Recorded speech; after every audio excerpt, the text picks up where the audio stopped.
Sejam todos bem-vindos a mais uma pré-aula aqui em nosso canal, a pré-aula de número 3 da lição dos adultos, onde nós estaremos tratando sobre missões transculturais no Antigo Testamento. Essa lição é uma lição extremamente importante porque faz um vínculo com as duas lições anteriores que nós já comentamos aqui no canal. Então você que está nos seguindo, você que nos acompanha, você que está inscrito no canal, eu peço a vocês que acompanhem até o final essa pré-aula, porque ela está muito bacana, com um conteúdo riquíssimo, que vai nos trazer esclarecimentos excelentes para a nossa exposição, para a nossa ministração de aula nesse próximo fim de semana. Então vem com a gente, lições dos adultos da CPAD, último trimestre desse ano, o quarto trimestre de 2023, na lição 3, onde nós iremos tratar sobre missões transculturais no Antigo Testamento. A leitura bíblica em classe encontra-se em 1 Reis, capítulo 17, do verso 8 ao verso 9 e do verso 17 ao verso 22. E como de costume, nós não iremos ler esses textos, para que a aula não fique muito extensa, mas você pode paralisar esse vídeo, pausar esse vídeo, acompanhar na tua Bíblia, no teu smartphone, no teu notebook, onde você estiver acompanhando a própria lição e fazer a leitura bíblica em classe. Ela também encontra-se em Jonas, capítulo 1, e o verso 1 e o verso 2. Bom, queridos, o texto áureo da lição diz o seguinte, Isaías 49:6. Disse mais, pouco é que sejas o meu servo, para restaurares as tribos de Jacó e tornares a trazer os guardados de Israel. Também te dei para a luz dos gentios, para seres a minha salvação até a extremidade da terra. A verdade prática vai falar sobre o amor de Deus. O amor de Deus para com as nações deve ser o mesmo objetivo de todos os que militam pela salvação das almas perdidas. A palavra-chave que vai circundar toda a nossa lição de hoje é a palavra Antigo Testamento. E introduzindo a nossa lição, na lição anterior nós vimos essa natureza missionária de Deus por meio de sua relação com Abraão. Na lição inicial nós tivemos aí a ideia, a conceituação da grande comissão, da obra missionária, e na lição anterior, nós vimos a natureza missionária de Deus referente à sua relação com Abraão, da onde inicia-se essa natureza missionária. Já a lição número 3, ela tem o propósito de considerar a nação de Israel como um povo escolhido, com um propósito missionário. E o tópico 1 vai trazer sobre a temática Israel, um povo escolhido para um propósito missionário. Bom, Deus planejou desde os tempos antigos, primeiro subtópico, vai falar sobre o plano de Deus. Então Deus planejou desde os tempos antigos que o testemunho de Jesus e os testemunhos de Jesus fossem proclamados a todos os habitantes da terra. Então Deus fez uma promessa a Abraão, que aqueles que abençoassem Israel também seriam abençoados, e que eles seriam benditos, todas as nações da terra seriam abençoadas. Então, através de Abraão é que surge essa natureza missionária, desse relacionamento de Deus com Abraão. Então o pai chamou a nação de Israel para ser um povo missionário, e os israelitas deveriam testemunhar sobre Deus. Então esse era o plano inicial do Senhor, que Israel, o seu povo eleito, o seu povo escolhido, fossem os propagadores das boas novas. Era eles que deveriam testemunhar às demais nações sobre a pessoa de Deus, sobre o Senhor. Então o plano inicial era esse. Então os israelitas, eles se contaminaram com as religiões pagãs e se preocupando muito com a identidade racial e nacional. Então você percebe que a preocupação de Israel sempre foi querer se tornar igual a todas as nações. Os israelitas, eles passaram a se contaminar com as religiões pagãs e a sua preocupação, ao invés de ser de propagar as boas novas, de falar sobre as grandezas de Deus, sobre os milagres do Senhor, sobre o evangelho, sobre a pessoa do seu filho, do seu plano, a preocupação de Israel era com a sua identidade racial e nacional. Então os desvios dos israelitas, da sua desobediência, idolatria e pecados morais, relativizaram a aliança com Deus. Então os pecados, a desobediência, os pecados morais dos israelitas, esse desvio da nação, do propósito da nação de Israel, fizeram com que essa aliança com Deus fosse relativizada. Ezequiel 22, do verso 1 ao verso 5, vai tratar sobre isso. E a gente chega no tópico 3, no subtópico 3, melhor dizendo. É um tópico bem curto, bem rápido, bem objetivo. Uma vez que estamos falando sobre a Israel, sobre esse povo escolhido para um propósito missionário. Então a gente percebe que, apesar das suas falhas, apesar das falhas dessa nação, Deus tornou Israel uma bênção para as nações. Então, mesmo diante das fraquezas, diante das falhas, diante dos pecados, Deus torna Israel uma bênção para as nações. Por exemplo, os judeus receberam e preservaram o Antigo Testamento. Então, você vê que os judeus, eles preservaram o Antigo Testamento que foi dado pelo Senhor. E esse Antigo Testamento, que eu acho que é a forma mais correta de tratar esses escritos, esse Antigo Testamento, esse Antigo Pacto, essa aliança, ao invés de utilizar o termo Velho Testamento. Velho dá uma conotação meio que pejorativa, que não tem valor. Quando você trata com a expressão antigo, você vê que não é um termo pejorativo, mas um termo de qualidade. Você vê que quando você trata não antigo, você está dando uma valorização. Então eu gosto dessa expressão Antigo Testamento. Eu acho que é o termo mais correto para tratar desses escritos. Então esse Antigo Testamento ele foi traduzido em grego, da onde surge a Septuaginta, que era a língua mais falada naquele período. Então você vê que o Antigo Testamento, que conta a história do povo de Israel, desde a criação do mundo até a ida para Canaã, a vivência em Canaã, até a instituição de nação. Então toda a história do Antigo Testamento está contado ali nas páginas de cada livro, e você percebe o quão valioso era e é o Antigo Testamento. Então os judeus receberam. Por isso que Israel é considerado uma bênção para as nações. Então os judeus receberam e eles preservaram o Antigo Testamento.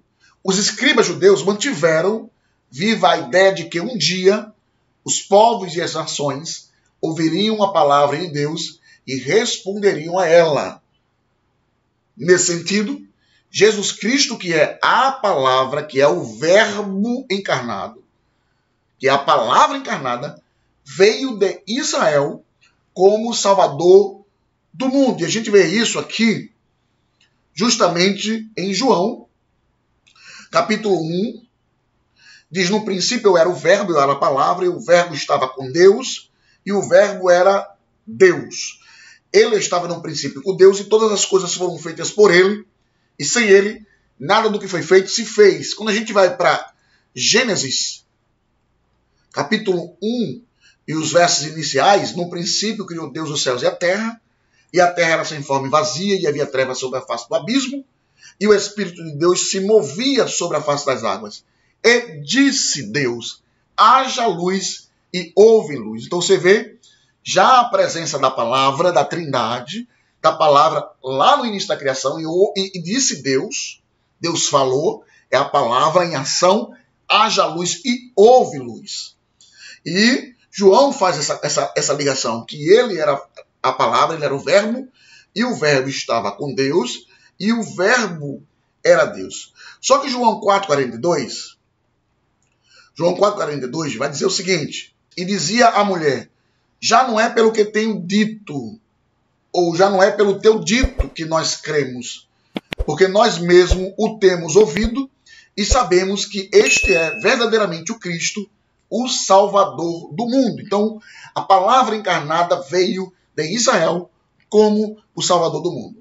E aqui nós finalizamos aqui o tópico 1, é um tópico bem rápido, bem curto, mas ele é muito objetivo quando fala dessa escolha de Deus, a nação de Israel, para ser os propagadores dessa obra missionária. Então, Israel, embora tenha falhado em sua missão, a nação contribuiu na revelação do plano de Deus ao mundo inteiro, ok? Ao mundo todo. O tópico 2 vai falar sobre o amor de Deus para com as nações. Nós vimos agora que o tópico 1 trouxe essa narrativa de que Israel era o povo eleito e escolhido para propagar as boas novas, para propagar o início da obra, para ser o início da obra missionária, das missões transculturais, para propagar o amor de Deus. E agora a gente vai falar um pouquinho deste amor propriamente dito. Então, o subtópico 1 vai falar sobre os olhos de Deus sobre todos os povos. Os olhos de Deus não estavam fitos apenas em Israel. Desde a queda do homem, quando Deus estabelece o seu plano, uma vez que o Cordeiro já tinha sido morto desde a fundação do mundo, bem antes do mundo existir, já existia um plano de redenção, mas quando a gente pega a história do Gênesis, a gente percebe que no capítulo 3, versículo 15, Deus estabelece ali o seu plano, nitidamente, a gente consegue enxergar, da redenção para todo mundo. Então, desde o início, Deus mantinha os seus olhos em todas as nações e povos. Então, a gente consegue perceber que no livro de Isaías, do capítulo 44 ao capítulo 50, Deus vai tratar sobre isso, sobre as nações, sobre os povos que estão sobre o cuidado, sobre os olhos do Senhor. A gente percebe também que na ida do profeta Elias a Sarepta, que era uma outra região diferente de Israel, no outro povo, Deus também tem esse cuidado com uma viúva e, consequentemente, as pessoas que ali residiam, que ali moravam, foram também impactados. E a gente vê isso também no livro de Jonas, em Nínive, que também é uma nação diferente de Israel, que não é Israel, mas que Deus também tinha um plano para aquelas nações. Então, nos livros proféticos, nós encontramos profecias de restauração, incluindo um dia futuro no qual as nações estarão entre os redimidos. Existe um plano de Deus para isso, dentro das profecias, em que as nações também estarão entre os redimidos. Isaías 45, verso 6 e o verso 22. Falando da viúva de Sarepta, a viúva de Sarepta e o profeta Elias, é uma passagem extremamente conhecida, principalmente em aniversário de celebração, em aniversário de campanha de mulheres. Então é muito conhecida essa passagem da viúva de Sarepta e o profeta Elias.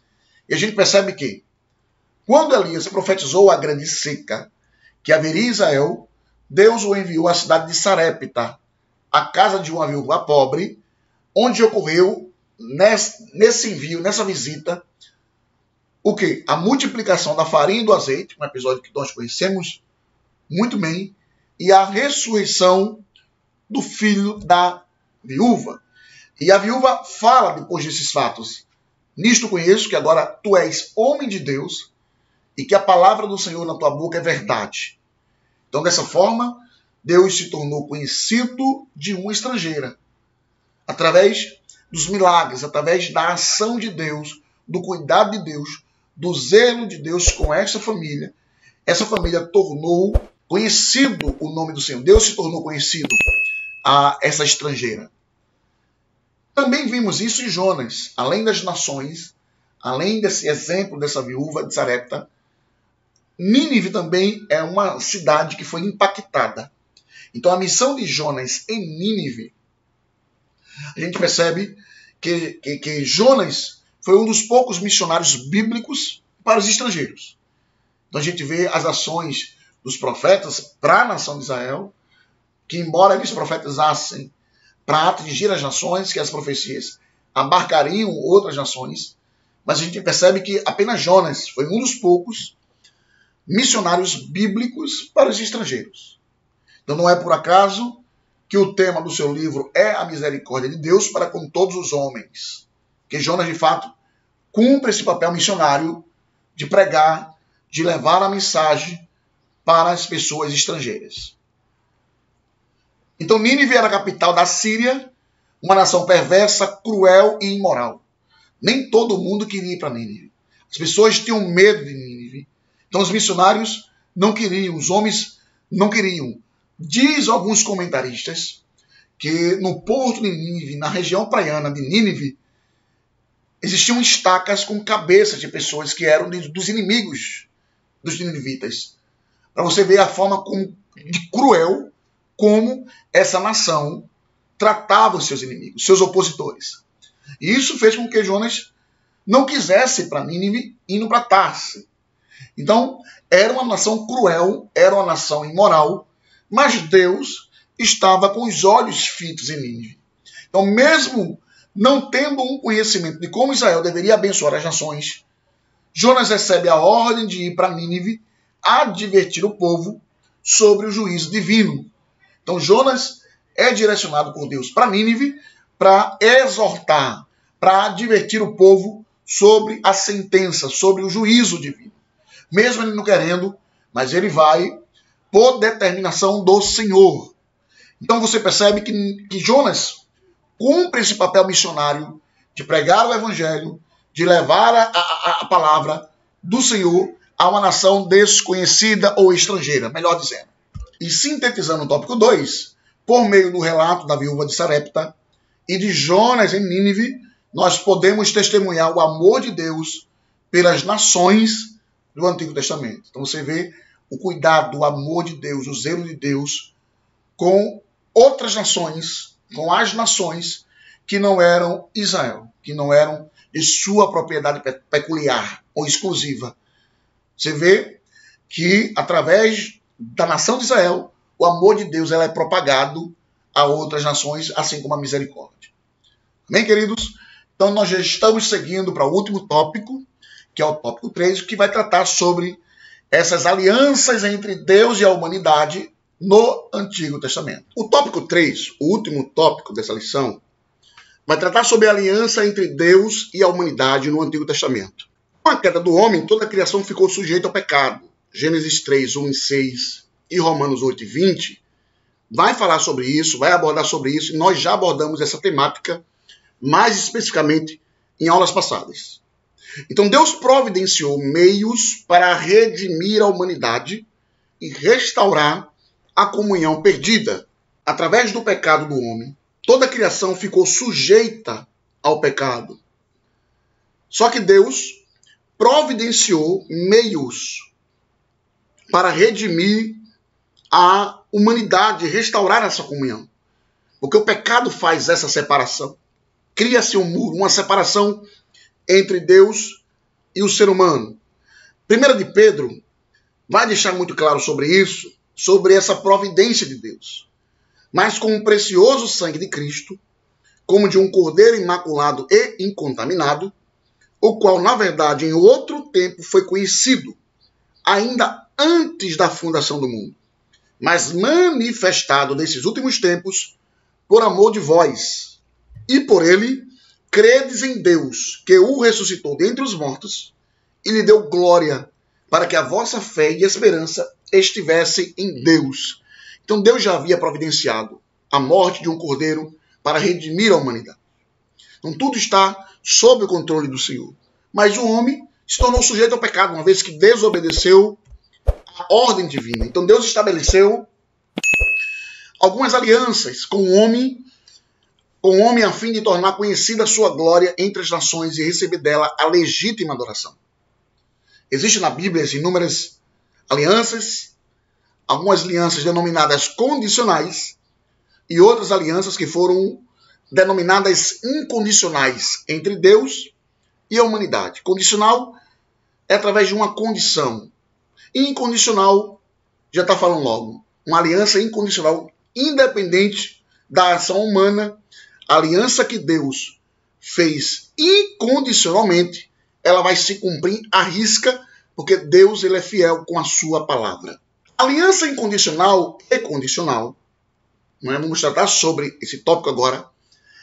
E é importante a gente destacar que a aliança incondicional ela é uma disposição soberana de Deus de abençoar com quem compactua, sem estabelecer nenhuma condição. Foi aquilo que eu falei. Certo? Então, aliança incondicional é a palavra de Deus que permanece para sempre e ele é fiel para cumprir.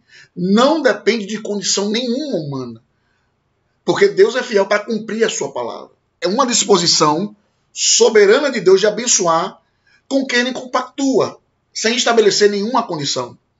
Gênesis 12, 1, ele é muito claro. Sai da tua terra, da tua parentela.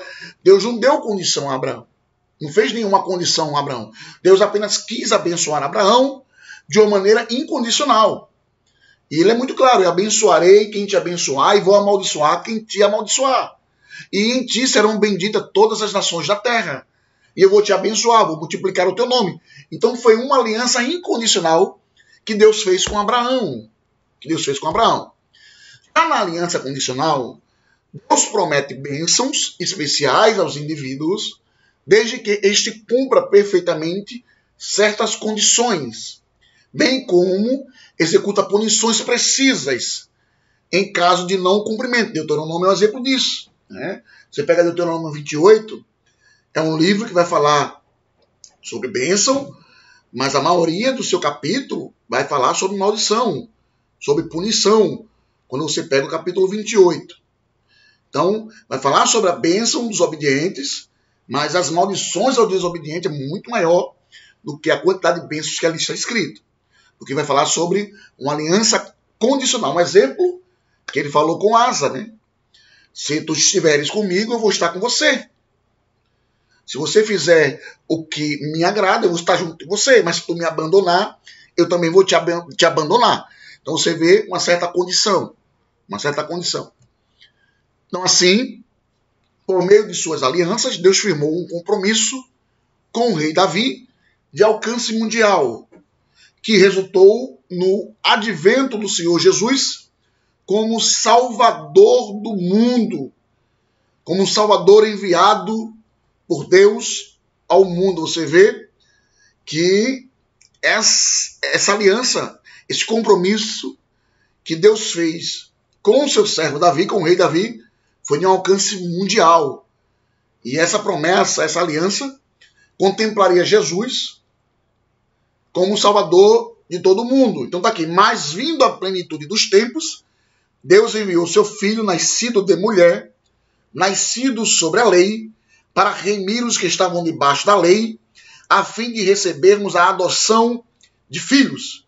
E porque sois filhos, Deus enviou aos vossos corações o Espírito de seu Filho, que clama, Abba, Pai.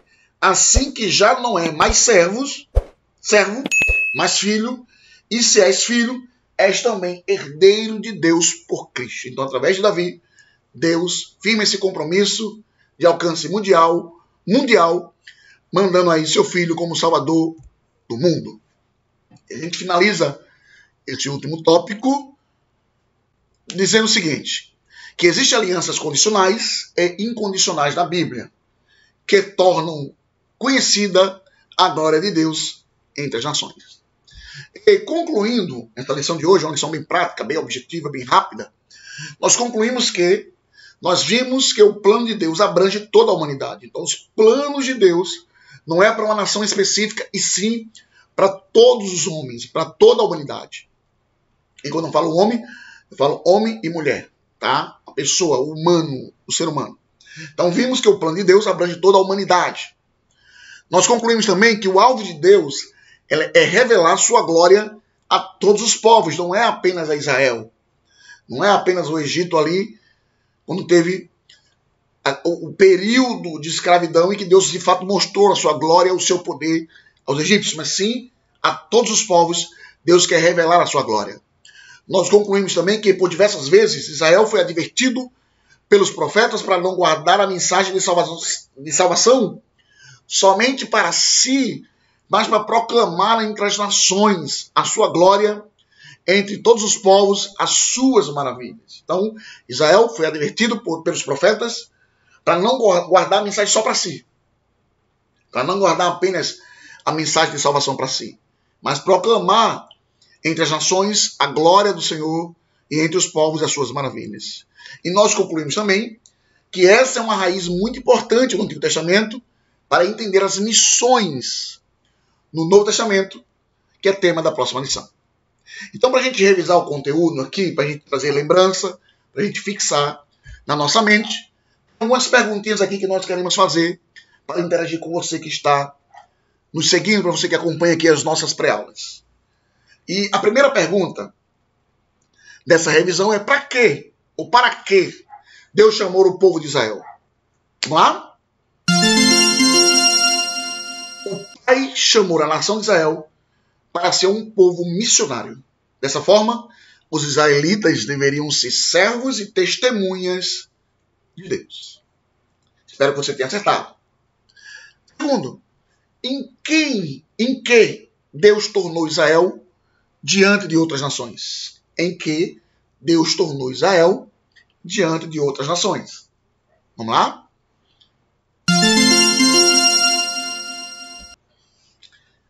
Deus tornou Israel uma bênção para as nações.